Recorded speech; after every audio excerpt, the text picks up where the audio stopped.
Let's head to the voicemail of Truth and Reason. Hi, Dave. Howard from Marin County. Just thinking about the upcoming year. And basically, I think that the Browns will finish last in their division. They have so many problems. Among them are, they have tackles that they're not doing too well. The tackles have been good. Then they have the linebacking core isn't good. Then you have the receiving core. Marquise Goodwin, he won't be playing this year. So I personally believe that it's not going to be a good year. Sorry I have to be a killjoy. Thanks a lot. Enjoy the show. Bye. As always, appreciate all the voicemails. Tim, I think the talent is there defensively. Now, the defensive tackle spot might be thin. Don't underestimate the importance of a coordinator like Jim Schwartz. That would be my only rebuttal to that. I think Jim Schwartz will make this defense better. Thin at wide receiver, maybe.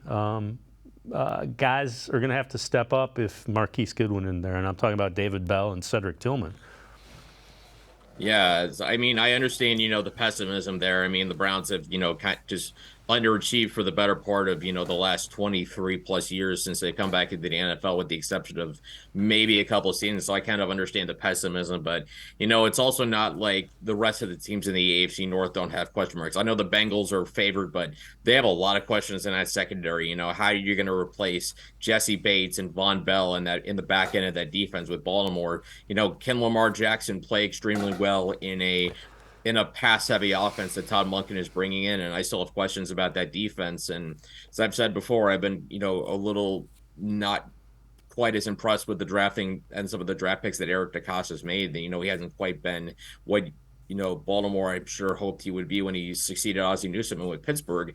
What kind of ceiling does Kenny Pickett have? Does he have, can he be a franchise quarterback? Can he be a guy who competes with Joe Burrow, Lamar Jackson, Deshaun Watson is for the elite status in the NFL, among other things? Or is he, a guy who's maybe on a Baker Mayfield level or somewhere around Kirk Cousins? That's going to be the ultimate question. So it's not like the Browns don't have questions. I mean, we know they definitely have questions. The caller just kind of touched on those questions, but to think that they're the only team in the division that has those concerns, I mean, I think we got to expand the sphere a little bit and really see it. Every team is flawed. There's no such thing as a perfect team. So are there issues? Yeah, but the great teams are the ones that overcome those issues because they have impact players. And like you said, Deshaun Watson is that impact player. It makes up for a lot of questions.